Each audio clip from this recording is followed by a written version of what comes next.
Green flag. NASCAR is back to back at Darlington. In line, still in line. Outside. Outside. There you go. All clear. Clear. Take it. Outside now. Outside. There you go. You're all clear, buddy. There you go. All clear by 2. Ty Dillon to the lead. Joey Logano at the inside. Yeah, and exactly what I was talking about to watch for. Joey Logano gave a nice bump draft to Ty Dillon to help push him by Ryan Preece into turn 1.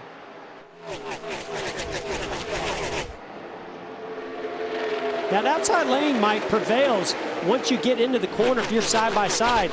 But you can shortcut across that apron going into turn 1 if you get a bit of a push like Ty Dillon did.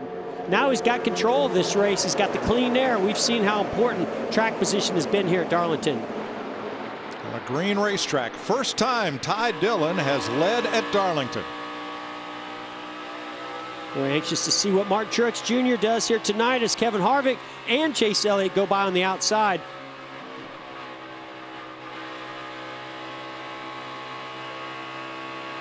Now here comes Cole Custer. Also, remember Truex started really far off with his balance last Sunday. Right now, I wouldn't say it's a whole lot better, but that car should get good, be a lot better on the long runs. Turn 4, crash. John Hunter Nemechek. No. All right, here's a look at it. Look up ahead of Cole Custer there. Oh. Boy, might have had a little bit of help there. Inside, Not middle, sure. Stay middle. There you go, clear. All good there. You didn't lock them up. Looked like Matt Kenseth was right behind John Hunter Nemechek. Can't tell if he had any help there. Certainly back end came around.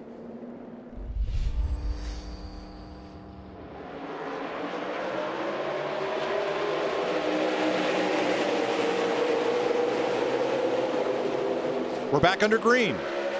Bubba Wallace with the lead.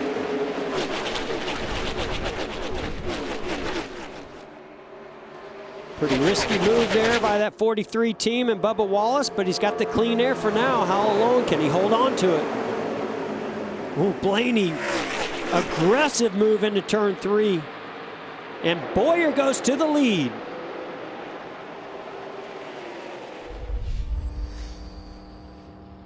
Pit road is closed with 2 laps to go in stage 1. Who's going to get the playoff point as Martin Truex, or rather Clint Bowyer is 3.5 ahead of Martin Truex. He has just run away with this stage. And I think he's gotten even lower down on the apron through 3 and 4 that last time by. Looking really good for Clint Bowyer right now. Cash and Presley at home are very happy, if they're still up. Yeah, and I think they might be. You got to stay and watch Dad lead the race.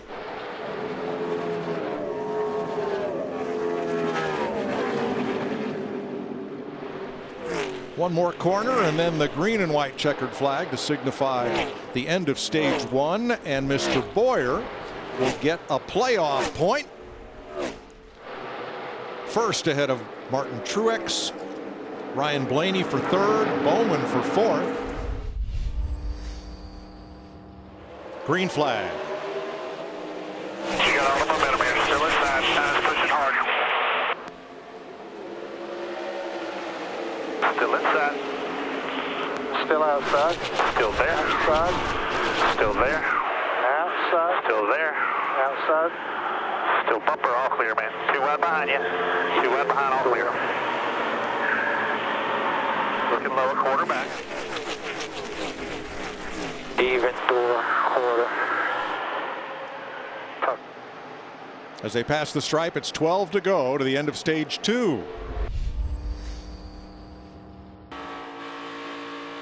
can see right there, Truex really gains on the entry of the corner to Chase Elliott, and then Chase Elliott really holds his own. Oh, they're going to go split this lap car leader going by. Oh, man. Listen, we saw what happened in the closing laps of a stage with Jimmy Johnson last week, so it's never over till that checkered flag waves. No, Bowyer wants this stage win, lapping Timmy Hill. Chase Elliott giving chase here. And it looks like Bowyer is going to prevail and notch another stage win. Clint Bowyer beats Chase Elliott to the line by 0.4 of a second. This is the first time this season.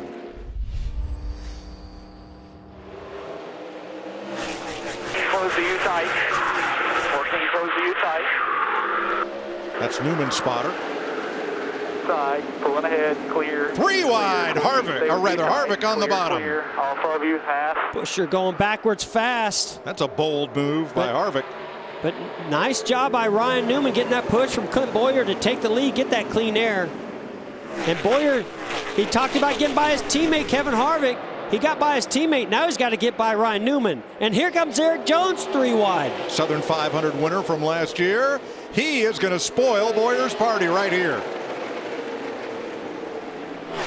Wow. Didn't see that coming. I did not see that coming. And here comes Chase Elliott and Kevin Harvick. And Martin Truex. 3 wide. Man, I really thought that Bowyer was just going to be able to fly right by. And here comes Kyle Busch also to the outside of Bowyer. Nope, not going to get there. Harvick had a big slide up the racetrack.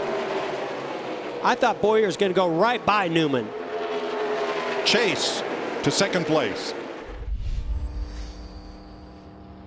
Look at the teams that are in our top 10 right now. You've got Joe Gibbs Racing, Hendrick Motorsports, Stewart Haas Racing. Cream is rising to the top. Did Erik Jones brush the wall here? Oh, yes, he did. That's enough to take that flare, that little flare that goes out over those fenders, create some good downforce, but also can get in and cut those tires. That was enough contact, I believe, to move that flare in, possibly on that right front.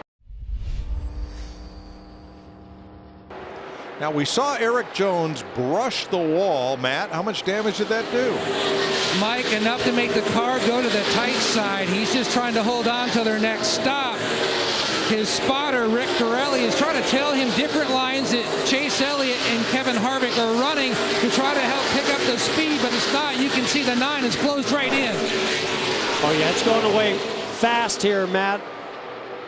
What happens is as you lose that front downforce and some of the side force, you start to get tight. And what that does is it builds that right front air pressure up as that right front sliding across the racetrack, so it compounds itself, gets worse and worse as we see Chase Elliott almost take over the lead from Erik Jones. Now the crossover move from Erik Jones. Wow. These two young guys going at it. Elliott caught him easily, but Jones does not want to give that lead up. And now Elliott completes the pass.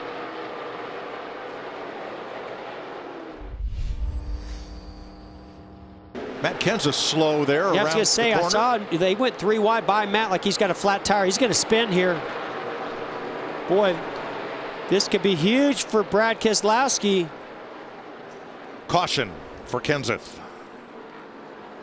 Now I don't know if it's going to work as good for Keselowski, Larry Mack, as he would have liked, because most of these teams have only been out there a few laps. Yeah, the pit stop started at lap 174 and ran through 176, so some of them only have 3 to 4 laps. Yeah, to your point, Jeff, Brad Keselowski, he needed this to go another 5 or 6 laps. Then he would have drug everybody with him. I still think you'll see mixed decision here, especially drivers maybe outside the top 10 come with Brad. Chevy, Ford, Toyota, 1, 2, 3. Elliott, Keselowski, Hamlin. Here we go. Off you. Still there, quarter. Off you.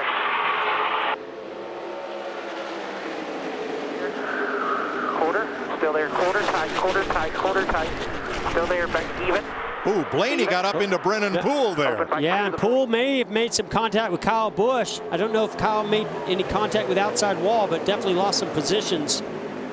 Keselowski takes second away from Hamlin.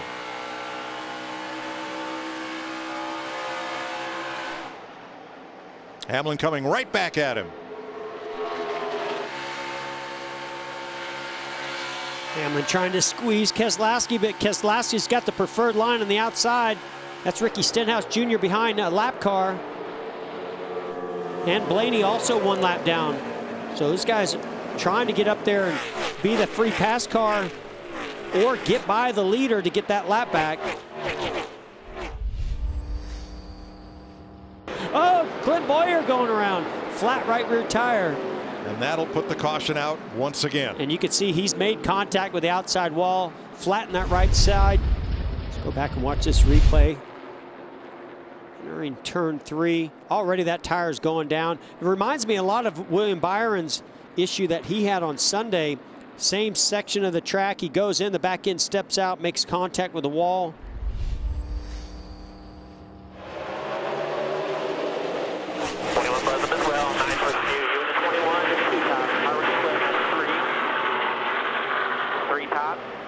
Three, two top of Harvick, very bottom, inside 4 barely. 9's got the bow out back.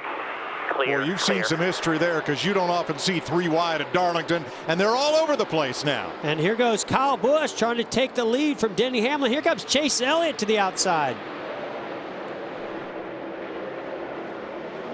Wow, that did not work out for. Oh, Kyle Busch turns Chase Elliott.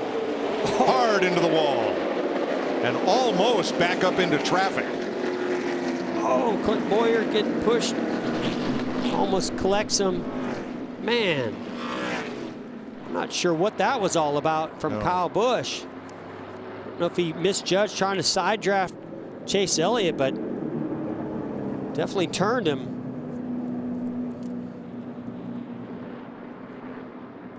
A very unhappy Chase Elliott. 11th caution flag. Oh boy.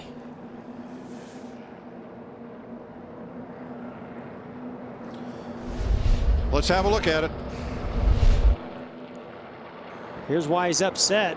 Goes to the outside, follows Denny Hamlin by the 18, and Kyle Busch just moves up and misjudges it completely. Gets into the left rear, spins Chase Elliott around, sends him into the inside wall. I mean, this is right in the middle of the straightaway. It's not a case of the car sliding up the racetrack. It got turned there. I mean, the only thing I can think of is you're looking in your mirror to see if you can get. You're looking at Kevin Harvick, some of these other guys, how they're closing in. You're listening to your spotter, but I mean that's more than just a misjudge by an inch. I mean, that was not even close. Rain falling in Darlington. Denny Hamlin, your leader, with 24 laps to go. Field continuing to circulate under caution. Denny Hamlin will go to victory lane. NASCAR has called the race for rain, and Hamlin will pick up his 39th career win tonight, second of the season after winning the Daytona 500, and his 3rd Darlington win in 16 attempts. He now becomes the 14th driver in history to win 3 races at the track too tough to tame. And he's won the first NASCAR Wednesday race since July 4th, 1984, when Richard Petty got his 200th victory. How about that mask? Denny. He's got a smile on his face, Mike. Another winner here at Darlington, Denny Hamlin. Yeah, I got my happy face on. Made sure I brought it with me today.